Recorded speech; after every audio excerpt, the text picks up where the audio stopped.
আচ্ছা, তো সবাইকে গুড মর্নিং। জানি না তোমরা কখন ভিডিওটা দেখছো। হুম কিন্তু আমি যখন ভিডিওটা করছি তখন রাত্রের অনেক পশলা বৃষ্টি হয়ে যাওয়ার পর আমি এই ছাদে উঠে জায়গা খুঁজছিলাম যে কোথায় বসা যায়। কারণ ছাদে জল জমে আছে এখানে ওখানে। তো অবশেষে এই জায়গাটা আমি নির্বাচন করলাম। আর নির্বাচন গতকাল শেষ হয়েছে। তো একটা গরম তো ছিলই আকাশে বাতাসে। আর নির্বাচন শেষ হওয়া মাত্রই বৃষ্টি নামলো। এটা কিসের প্রমাণ তা বলতে পারবো না, তবে একটা জিনিস তো তোমাদেরকে আমি এই ভিডিওর মধ্যে দিয়ে জানাতেই পারি যে সময়ে যখন কোনো জিনিস টিকে যায় তখন সেই জিনিসটাকে বারবার ফিরে দেখার মধ্যে অনেক পড়াশুনো থাকে, অনেক জ্ঞান থাকে, অনেক আত্মোন্নতি থাকে। আর যারা ইউটিউবে ভিডিও দেখছো, হ্যাঁ, তারা তো জানো যে আমি এই যে পুরো গৌরচন্দ্রিকাটা দিলাম তার আসলে কোনো মানেই হয় না। কারণ এই ভিডিওটা তোমরা এসছো এই থাম্বনেলটা দেখে। শরৎচন্দ্রের দেবদাস, এই দেবদাস উপন্যাস আমি ছোটোবেলায় পড়েছিলাম। তখন আমার বয়স, তখন আমি স্কুলে,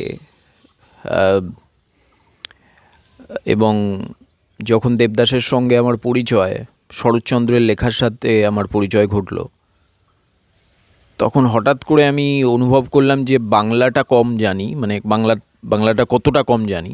তো আমি একটা জিনিস অনুভব করেছিলাম যে অনেক কিছু পড়ার আছে, অনেক কিছু পড়ার আছে। তো ফ্রিতে তো ব্যাপারটা সম্ভব নয়।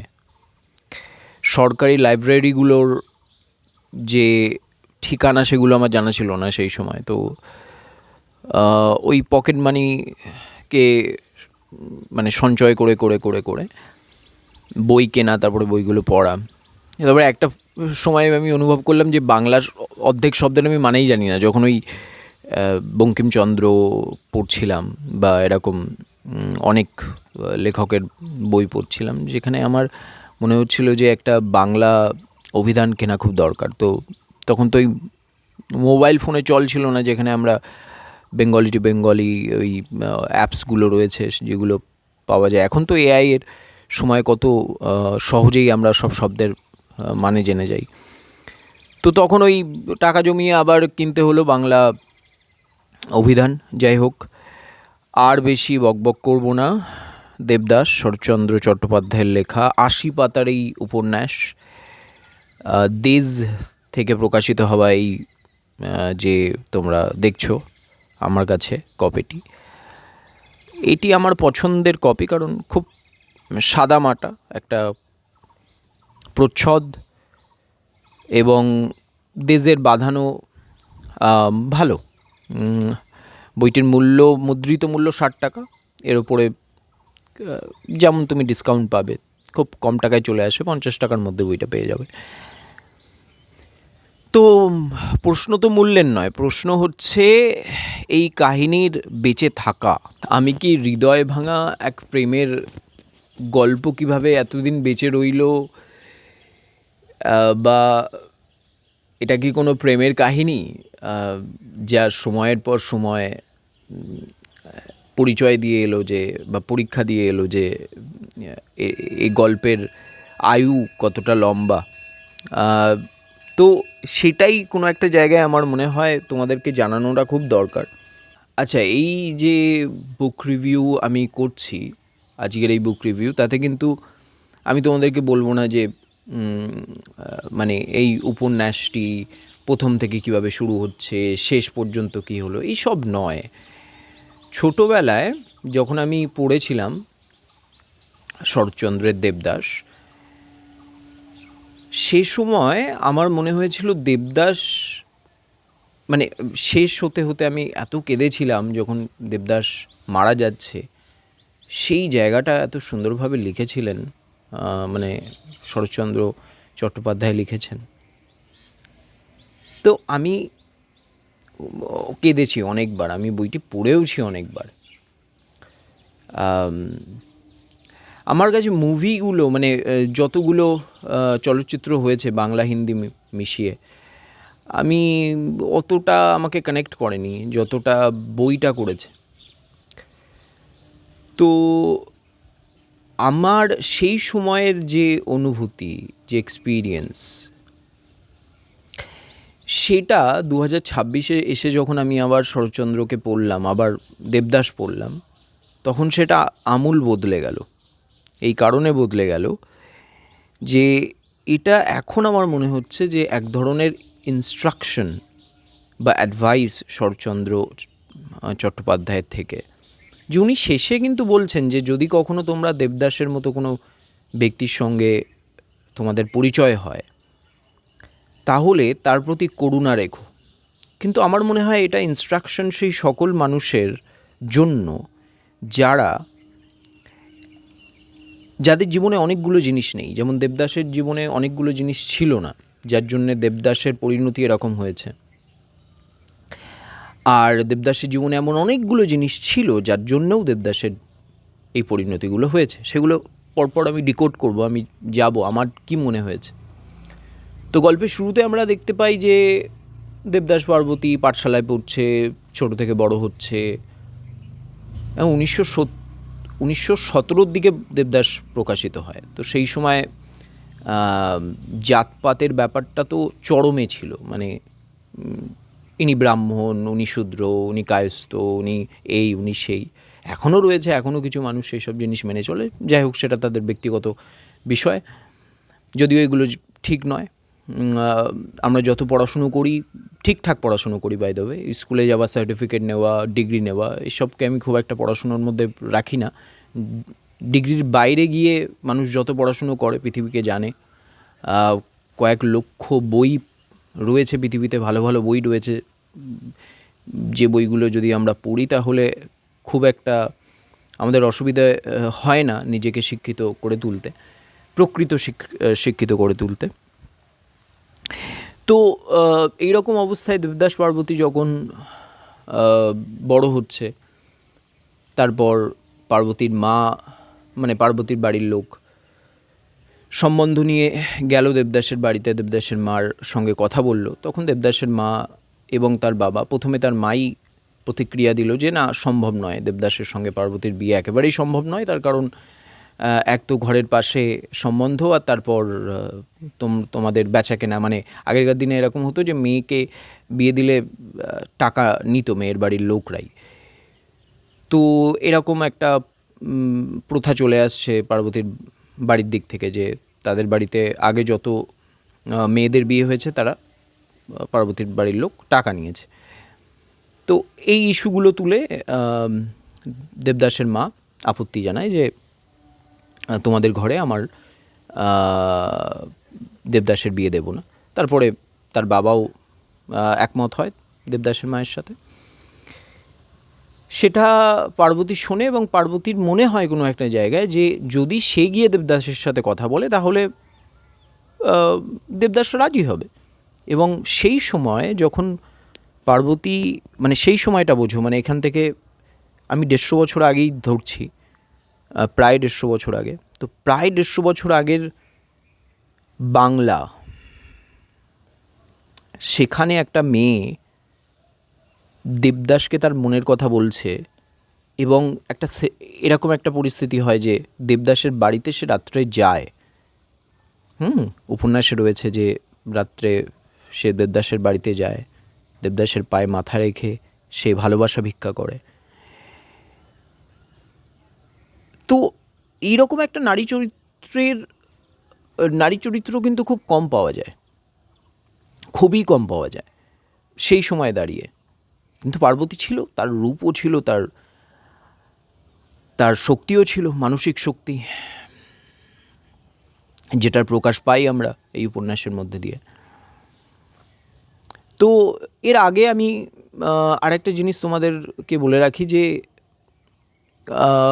শরৎচন্দ্র এখানে পার্বতীর ঠাকুমা যখন মানে পার্বতী যখন ছোটোবেলায় দেবদাস এবং পার্বতী পাঠশালায় কোনো কারণে যাবে না, সেটা ওই একটা বদমাইশির জন্যই, তখন মানে পার্বতীর যে ঠাকুমা সে বলে যে আর পড়াশুনো করে লাভ নেই। তখন পার্বতীর মা বলে যে তাহলে পার্বতী আর পড়াশুনো করবে না। তখন পার্বতীর ঠাকুমা বলে না, পার্বতী আর পড়াশুনো করে কী হবে, সেই তো 2-4 কলম লিখতে পারলেই হলো, আর রামায়ণ মহাভারতটুকু পড়তে পারলেই হলো। শরৎচন্দ্র কিন্তু এই জায়গাটায় উনি লিখছেন, মানে এই লাইনগুলো লেখার কারণ একটাই, যে আমরা নারীদের যে শিক্ষা, নারীদের যে পড়াশুনো করার অধিকার, সেটুকুকে আমরা সবসময় আমরা দমিয়ে রেখেছি আগাগোড়া। এখনও অনেক ফ্যামিলিতে দেখা যায় যেখানে মেয়েদের পড়াশুনোর প্রতি পরিবারের উৎসাহ অনেক কম, যেটা দেখলে সত্যি খুব কষ্ট হয়। তাদের অনেক পয়সা কড়ি রয়েছে, অর্থ রয়েছে, ইত্যাদি রয়েছে, কিন্তু তবুও তাদের মধ্যে সেই উৎসাহ দেখা যায় না। আমি আমার আশেপাশে দেখেছি মেয়েদের জন্যে যেন বিবাহটাই একমাত্র পথ। তাদেরকে পড়াশুনো এমন করে শেখাও বা এতটাই শেখাও যতটুকু শিখে সে যেন বিবাহ যোগ্যা হয়ে ওঠে। এটা কী ধরনের মাইন্ডসেট, মানে যাই হোক, সেটা আজও চেঞ্জ হয়নি। হ্যাঁ, অনেকাংশে পরিবর্তন হয়েছে, কিন্তু এখনও তো কিছুটা কালো দিক এখনও রয়েছে, এখনও কিছুটা রয়েছে। যাই হোক, তো এই দিকটাও রয়েছে, এই দিকটাও আমরা দেখতে পাই এই উপন্যাসে। এবার দেবদাস তো পার্বতীকে রিজেক্ট করে, তিরস্কারই করে যে তুমি যে এলে এত রাত্রে আমার বাড়িতে, তা এবার কি হবে, মানে পাড়ার লোক কেউ যদি জানতে পারে, আমাদের পরিবারের লোক কেউ যদি জানতে পারে, তাহলে তো তোমার বদনাম হবে, এবার কি হবে। তো এটা ডেফিনেটলি একটা বিষয় ছিল সেই সময়, যে এক নারীর সাথে এক পুরুষ কথা বলছে, বা এক পুরুষের সাথে কোনো নারী গিয়ে কথা বলছে একান্তে, এটা মেনে নেওয়া ছিল ভয়ঙ্কর ব্যাপার। এই দৃশ্যটা দেখাই ছিল একটা বিশাল ব্যাপার সেই সময়, এখান থেকে 100 বছর আগে। তো যাই হোক, এটা এই এপিসোডটা গেল যেখানে দেবদাস পার্বতীকে কাইন্ড অফ রিজেক্টই করলো। তারপর পার্বতী চলে এলো এবং দেবদাস একটা চিঠি লিখল।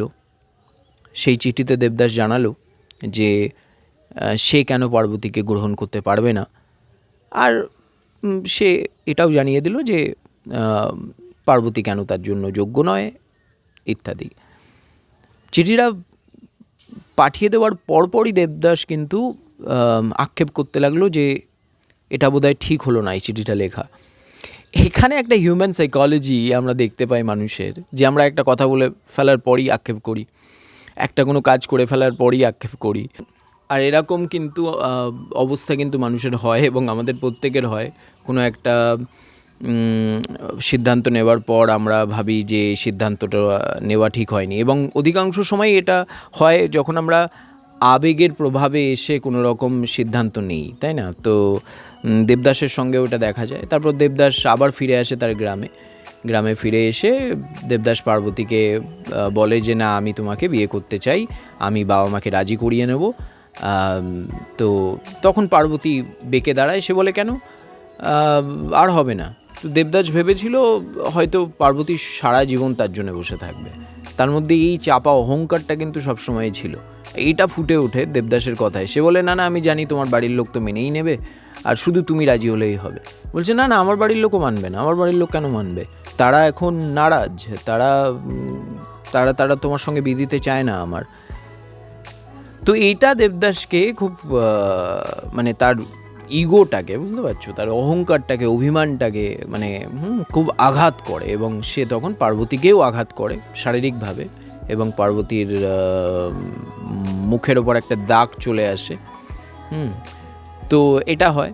তো এরপর পার্বতীর বিয়ে হয়। পার্বতীর বিয়ে হয়ে যাওয়ার পর অনেকগুলো মাস কাটে, অনেকগুলো বছর কাটে। পার্বতী তার শ্বশুরবাড়িতে ভালোই থাকে। অন্যদিকে দেবদাস সে চলে যায় কলকাতায়। কলকাতায় গিয়ে তার অন্য রকম জীবন শুরু হয়। সে এমন এক জায়গায়, এমন এক স্থানে যেতে শুরু করে যেখানে যাওয়া সাধারণভাবে মানুষের চোখে একটু দৃষ্টিকটু, খুবই দৃষ্টিকটু। তো তো সেখানে সে যায় এবং ধীরে ধীরে সে কিন্তু সুরাপান করতে শুরু করে। সে মাদকাসক্ত হয়ে পড়ে। ধীরে ধীরে সে এতটাই মদ সেবন করে এবং করতে থাকে যে তার শরীর খারাপ করতে শুরু করে। এই সব ব্যাপারটা পার্বতীকে ভাবায় ইত্যাদি। এই জিনিসগুলো তোমরা বই পড়লে জানতে পারবে। এখানে আমি একটা জিনিস তোমাদের দৃষ্টিতে আনতে চাইব, সেটা হচ্ছে দেবদাসের জীবনে এমন অনেক জিনিসগুলো ছিল যা দেবদাসকে দেবদাস হতে বাধ্য করেছে। এক, দেবদাসের বাবার ছিল অগাধ বিষয় সম্পত্তি, আর সেই সম্পত্তির ওপর নির্ভর করে দেবদাস যদি কোনো রকম কাজকর্ম না করে সারা জীবন কাটিয়ে দিত তাহলে সেই অর্থের অভাব হতো না কখন। তো এই রকম অবস্থাতে দেবদাসের জীবনে এমন কোনো সেন্ট্রাল পারপাস ছিল না, বুঝতে পারছো? সেন্ট্রাল পারপাস মানে এমন একটা উদ্দেশ্য যে জিনিসটা মানুষকে বাকি সব জিনিসগুলো করতে নিরুৎসাহ করে। যেমন ধরে নাও, তোমার জীবনে কোনো একটা ছোট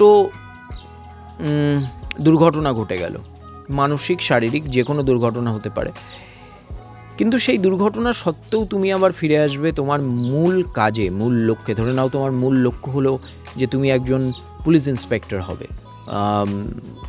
তো কারণ তোমার বাড়িতে একমাত্র তোমার ওপরেই ভরসা করে সবাই বসে আছে যে এই ছেলে বা এই মেয়েটি যদি এটা হয়ে যায় তাহলে আমাদের পরিবারে আর্থিক সচ্ছলতা দেখা যাবে। তো সেটা তুমি যতক্ষণ না হচ্ছ ততক্ষণ কিন্তু তোমার মাথায় সেই জিনিসটা কাজ করছে, সেই চাপটা রয়েছে যে আমাকে কিছু করে দেখাতে হবে। এইটা দেবদাসের জীবনে মিসিং ছিল। তাকে আলটিমেটলি কিছু প্রমাণই করার ছিল না যে তাকে একজন হয়ে উঠতে হবে, এটা ছিল তার জীবনে। আরও কোনো সেন্ট্রাল পারপাস ছিল না যে হ্যাপিনেসের মানে সে একটা নারীকেই ভেবে এসছে, বা আমার ইগোটাকে একজন ভেঙে দিচ্ছে মানে তাকে আমি প্রমাণ করিয়ে দেব যে আমি কত বড় ব্যক্তি বা আমি কতটা ঠিক ইত্যাদি এই ব্যাপারগুলো। তো আমার সব মিলিয়ে দেবদাস পড়ার সময় কিন্তু এটাই মনে হয়েছে, 2026-এ যখন দেবদাস আমি খুলে পড়েছি তখন কিন্তু আমার এটাই মনে হয়েছে যে দেবদাসের জীবনে কোনো সেন্ট্রাল পারপাস নেই। আর এটা না থাকার কারণ দেবদাসের রয়েছে অগাধ টাকা, এবং সেগুলো দেবদাসকে কোনো অভাব বোধ করাচ্ছে না।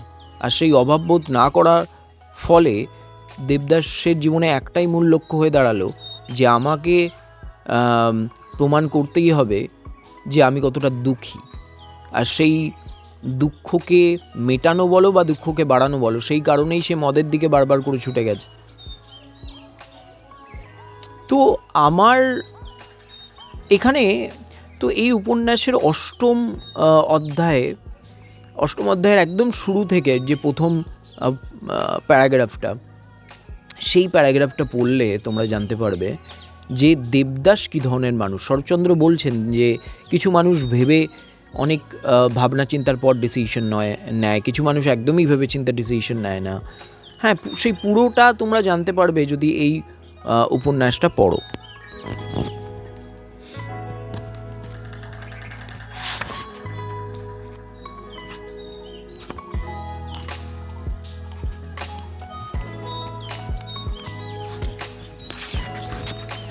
তো এখানে লিখছেন শরৎচন্দ্র, সতর্ক এবং অভিজ্ঞ লোকদিগের স্বভাব এই যে তাহারা চক্ষুর নিমেষে কোনো দ্রব্যের দোষগুণ সম্বন্ধে দৃঢ় মতামত প্রকাশ করে না।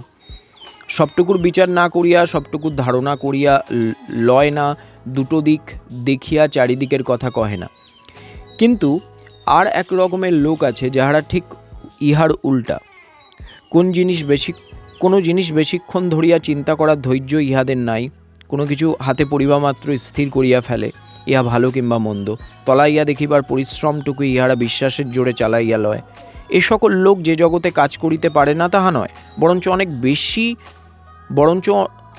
অনেক সময় বেশি কাজ করে। অদৃষ্ট সুপ্রসন্ন হইলে ইহাদিগ্যে উন্নতির সর্বোচ্চ শিখরে দেখিতে পাওয়া যায়, আর না হইলে অবনতির গভীর কন্দরে চিরদিনের জন্য শুইয়া পড়ে, আর উঠিতে পারে না, আর বসিতে পারে না, আর আলোকের পানে চাহিয়া দেখে না, নিশ্চল মৃত জড়পিণ্ডের মতো পড়িয়া থাকে। এই শ্রেণীর মানুষ দেবদাস। দেবদাস কী ধরনের মানুষ তা অষ্টম পরিচ্ছেদের আমরা প্রথম প্যারাগ্রাফটা পড়লেই জানতে পারবো, যে শরৎচন্দ্র বলছেন যে দেবদাস কোন শ্রেণীর মানুষ। এই শ্রেণীর মধ্যে আমরা প্রত্যেকেই পড়ি, আমিও এই শ্রেণীর মধ্যেই পড়ি, কিন্তু একমাত্র চেতনা শক্তির দ্বারাই ওই শ্রেণী থেকে আমি উঠতে পারবো, তাছাড়া সম্ভব নয়। তার কারণ অধিকাংশ সময় আমরা আবেগ দ্বারা চালিত হয়ে অধিকাংশ সিদ্ধান্ত নেই, এবং সেটা আমাদের নিজেদের পায়ে কুড়ুলটা মারি আমরা তার জন্যেই। তো দেবদাসেরও তাই হয়েছে। এই যে এখন বয়সটা হয়তো অনেক কমে যাবে যদি আবেগ তাড়িত হয়ে যে ডিসিশনসগুলো বা সিদ্ধান্তগুলো আমরা নেই। একটা সময় পরিবারের ভয়, সমাজের ভয়, অনেকগুলো ভয় আমাদের জীবনে ছিল বলে আমরা হয়তো এই সিদ্ধান্তগুলো একটু উঁচু বয়সে, একটু বেশি বয়সে গিয়ে নিতাম। এখন বয়সটা অনেক কমে গেছে। এখন 12, 13, 14 বছর থেকেই দেখা যায় বাচ্চাদেরকে এমন অনেক সিদ্ধান্ত তারা নিচ্ছে যেগুলো কল্পনার বাইরে। সেটা সমাজ, পৃথিবী অনেকটা বদলেছে তার কারণে, এবং সেই সিদ্ধান্তগুলো তারা ডেফিনেটলি নিচ্ছে আবেগতাড়িত হয়ে। তো এই উপন্যাসে দেবদাস নিজের জীবনকে শেষ করে ফেলল শুধুমাত্র সে জীবনে যে জিনিসটাকে গুরুত্ব দিল তা হলো ইমোশনকে। তুমি আমি এটা অনুভব তো করতেই পারি যে কতবার আমরা ইমোশনকে প্রাধান্য দিয়েছি আমাদের জীবনে, আর কতবার আমাদের জীবনে বিপদ নেমে এসছে।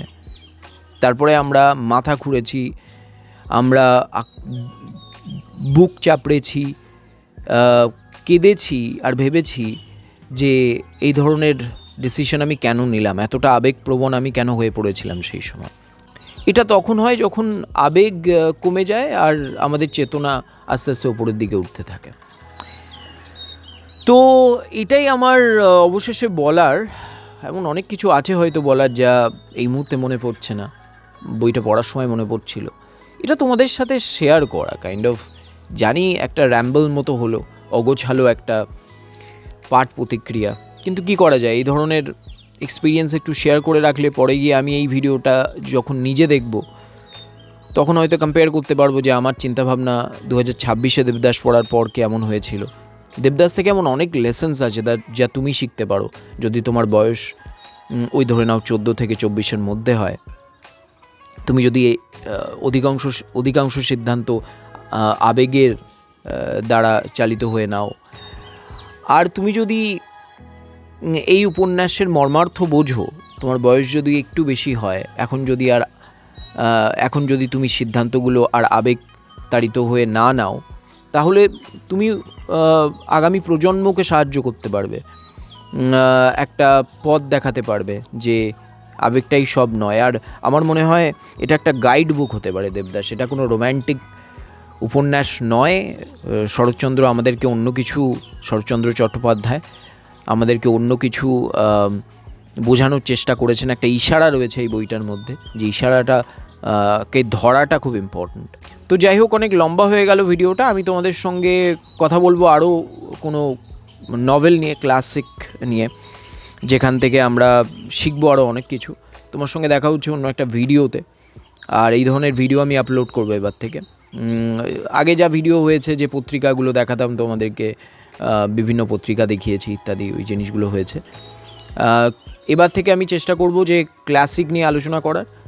আর তোমাদের মতামত তোমরা কমেন্ট সেকশনে জানাও। ভিডিওটি ভালো লাগলে লাইক করো, চ্যানেলকে সাবস্ক্রাইব করো।